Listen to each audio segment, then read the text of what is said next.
श्रेया नाम की एक लड़की थी जो कि कॉलेज में पढ़ती थी। अक्सर श्रेया पैसे कमाने के लिए छोटे मोटे काम जैसे कि बच्चों को पढ़ाना और रेस्टोरेंट्स में पार्ट टाइम जॉब्स करती थी।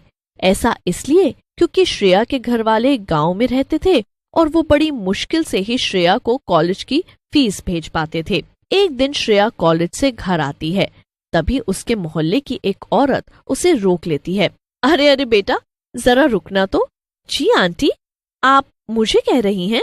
हाँ हाँ बेटा, वो मैं इस मोहल्ले में नई आई हूँ। मैंने कुछ लोगों से सुना है कि तुम कुछ देर के लिए बच्चों को संभाल लेती हो और उनको ट्यूशन वगैरह भी देती हो। हाँ हाँ आंटी। अरे वो बेटा, असल में आज मुझे मेरे एक रिश्तेदार के यहाँ जाना पड़ रहा है क्योंकि कुछ जरूरी काम आ गया है और मेरी बेटी वो सिर्फ 10 साल की है, मैं उसे इतनी दूर नहीं ले जा सकती।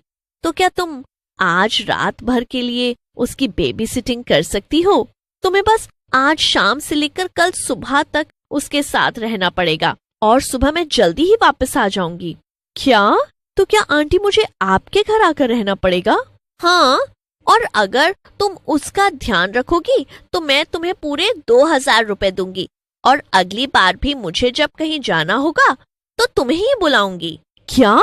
2000 रुपए? अच्छा ठीक है आंटी, फिर मैं शाम को आ जाऊंगी। यही घर है ना आपका? हाँ हाँ, शुक्रिया। वैसे मेरा नाम शीला है। तुम्हें मुझे आंटी कहने की जरूरत नहीं, तुम मुझे शीला बुला सकती हो। ओह ठीक है शीला जी, फिर मैं शाम होते ही आ जाऊंगी। अभी मैं चलती हूँ। श्रेया अपने घर चली जाती है। वो बहुत खुश थी कि उसे सिर्फ एक रात एक बच्ची को संभालने के लिए पूरे 2000 रुपए मिलेंगे। इतने तो उसे एक महीने में बच्चों को पढ़ाने के बाद मिलते थे। अरे वाह, आज का दिन तो बड़ा अच्छा है। एक काम करती हूँ, जल्दी जल्दी अपना कॉलेज का सारा काम निपटा लेती हूँ, फिर शीला जी के घर चली जाऊंगी। ऐसे ही श्रेया अपने काम में लग जाती है और शाम हो जाती है।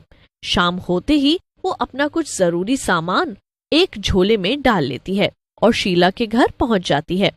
अरे आओ आओ श्रेया, तुम तो एकदम वक्त पे आ गई। मैं बस निकल ही रही थी। अच्छा ठीक है आंटी, वैसे आपकी बेटी वो कहाँ है? ओ हाँ मैं तो तुम्हें बताना ही भूल गई। मेरी बेटी का नाम चंचल है और चंचल ऊपर आराम कर रही है। वो ज्यादातर समय अपने कमरे में ही रहती है। अच्छा, तो फिर वो खाना क्या खाएगी? क्या? अरे नहीं नहीं, तुम मेरी बात ध्यान से सुनो। चंचल अपने कमरे में ही रहती है। उसका कमरा ऊपर वाले फ्लोर पर है और तुम्हारा कमरा ये है नीचे वाला। तुम यहीं पर रहना।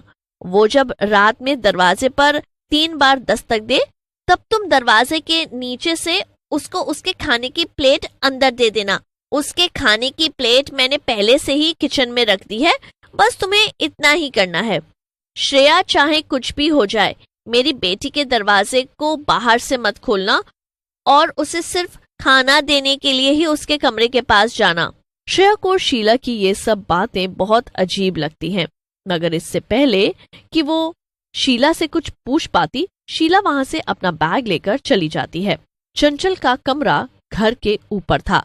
श्रेया उसका कमरा देखने जाती है तो एकदम दंग रह जाती है। ऊपर वाले फ्लोर पर एकदम अंधेरा था और वहां सिर्फ एक ही कमरा था। उस कमरे के बाहर एक बड़ा सा ताला लगा हुआ था और दरवाजे के नीचे थोड़ी सी जगह थी जहां से खाने की प्लेट अंदर करी जा सकती थी। श्रेया को ऊपर कुछ ठीक नहीं लगता, इसलिए वो जल्दी से नीचे आ जाती है। श्रेया अपने कमरे में चली जाती है और अपनी किताबें पढ़ने लगती है। ऐसे ही आधी रात बीत जाती है और श्रेया की आंख लग जाती है।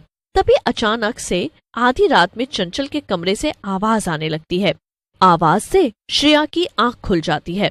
तभी श्रेया को फिर से 3 बार दरवाजे की दस्तक सुनाई देती है। श्रेया को वो आवाज सुनकर काफी डर लगता है। श्रेया उठती है और जाकर किचन से वो खाने की प्लेट उठा लेती है। खाने की प्लेट ढकी हुई थी पर उसमें से बहुत बदबू आ रही थी। श्रेया ढकी हुई प्लेट हटाकर देखती है तो दंग रह जाती है। उस खाने की प्लेट में मांस के टुकड़े पड़े हुए थे और वो बदबू उसी से आ रही थी। तभी श्रेया को फिर से वो दरवाजे की दस्तक 3 बार सुनाई देती है। श्रेया खाने की प्लेट वापस से ढक देती है और सीढ़ियों के ऊपर चली जाती है। मगर अचानक से दरवाजे से आने वाली आवाज बहुत ऐसा लगने लगता है जैसे कोई कमरे के अंदर से जोर जोर से दरवाजा पीट रहा हो। अरे ये अचानक से आवाज इतनी तेज कैसे हो गई? मुझे तो बहुत डर लग रहा है, अब क्या करूं? श्रेया प्लेट दरवाजे के नीचे से थोड़ा सा अंदर करती है और अंदर से कोई जल्दी से खींच लेता है। श्रेया कुछ देर दरवाजे को रुक कर देखती है, मगर फिर वो दोबारा नीचे जाने लगती है। लेकिन तभी उसे अंदर से एक आवाज सुनाई देती है, सुनो, मुझे यहाँ से बाहर निकालो। अब मैं क्या करूं? ये तो बाहर आने को कह रही है। नहीं नहीं, इसकी माँ ने तो मना किया था, मैं इसे बाहर नहीं निकाल सकती हूँ। मुझे बाहर निकाल दो प्लीज। अरे ये तो इतनी छोटी बच्ची की आवाज है और उसे अंदर डर लग रहा है। इसके बाद श्रेया बिना ज्यादा कुछ सोचे समझे वो दरवाजा खोल देती है, लेकिन अंदर का नजारा देखकर उसके होश ही उड़ जाते हैं। अंदर एक छोटी चुड़ैल थी जो कि बहुत डरावनी लग रही थी। तुझे मेरी माँ ने यहाँ रोका था ना, ताकि तू मुझ पर नजर रख सके। अब मैं तुझे छोड़ूंगी नहीं, कच्चा चबा जाऊंगी तुझे। नहीं नहीं, मुझे जाने दो, मेरी कोई गलती नहीं है। मैंने तो ये सब बस थोड़े से पैसे कमाने के लिए किया था। मुझे तो ये तक नहीं पता था कि तुम एक चुड़ैल हो, मुझे जाने दो। श्रेया की बात सुनकर चुड़ैल का गुस्सा कुछ कम हो जाता है और वो श्रेया से कहती है, ठीक है, तुम जा सकती हो। तुमने मुझे आजाद किया, इसलिए मैं तुम्हें यहाँ से जाने दूंगी। श्रेया को लगता है कि वो बाल बाल बची। वो जल्दी से अपना सामान उठाती है और भागने लगती है, लेकिन तभी उसकी नजर उस चुड़ैल पे जाती है। वो जमीन पे बैठी रो रही थी। उसे देखकर श्रेया को बहुत ज्यादा बुरा लगता है और वो उससे कहती है, आखिर क्या हुआ था तुम्हारे साथ? तुम ऐसे हालात में कैसे आ गई और क्या मैं तुम्हारी कोई मदद कर सकती हूँ? श्रेया की बात सुनकर चुड़ैल और रोने लगती है। दरअसल मेरी ये जो माँ है ना, ये एक दिमागी मरीज है। मेरे पापा ने शादी के कुछ साल बाद ही इसे छोड़ दिया था और ये मेरे साथ भी बहुत खराब व्यवहार करती थी। ये मुझे कैद करके रखना चाहती थी, मुझे स्कूल भी नहीं भेजती थी और कभी किसी बच्चे के साथ खेलने भी नहीं जाने देती थी। एक दिन वो खुद बाजार गई थी और मुझे घर पर बंद कर गई थी। उसी दौरान घर में आग लग गई, मैं जलकर मर गई और एक चुड़ैल में बदल गई। ये तो बहुत बुरा हुआ तुम्हारे साथ। तो फिर आखिर तुम्हें मुक्ति कैसे मिलेगी? आग में जलने के कारण मेरा शरीर नहीं बचा था, लेकिन मेरा एक लॉकेट था जो मैंने पहन रखा था। वो लॉकेट मेरे पापा ने बनवाया था और उसे आग में भी जलाया नहीं जा सकता। अगर किसी तरह उस लॉकेट को किसी पवित्र नदी में बहा दिया जाए तो मुझे इस चुड़ैल की जिंदगी से मुक्ति मिल जाएगी। ये तो बहुत अच्छी बात है ना, मैं तुम्हारी मदद करूंगी। मैं उस लॉकेट को पवित्र नदी में बहा दूंगी। बताओ कहाँ है वो लॉकेट? मेरी माँ के गले में।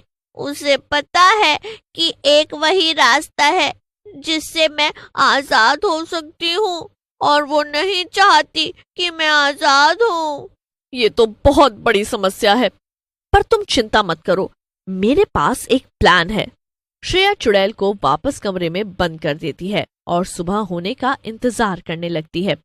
अगले दिन सुबह जैसे ही शीला आती है, वो श्रेया से कहती है, थैंक यू श्रेया, तुमने मेरी बच्ची का रात भर ध्यान रखा। ये लो तुम्हारे पैसे। श्रेया पैसे लेकर शीला को गले लगा लेती है और उससे कहती है, नहीं नहीं, थैंक यू तो तुम्हें शीला, मुझे इन पैसों की बहुत जरूरत थी। फिर श्रेया इतना कहकर शीला को छोड़ देती है और जल्दी से घर चली जाती है। शीला कुछ भी समझ नहीं पाती, पर असल में जब श्रेया ने शीला को गले लगाया हुआ था तभी उसने वो लॉकेट शीला के गले से निकाल लिया था।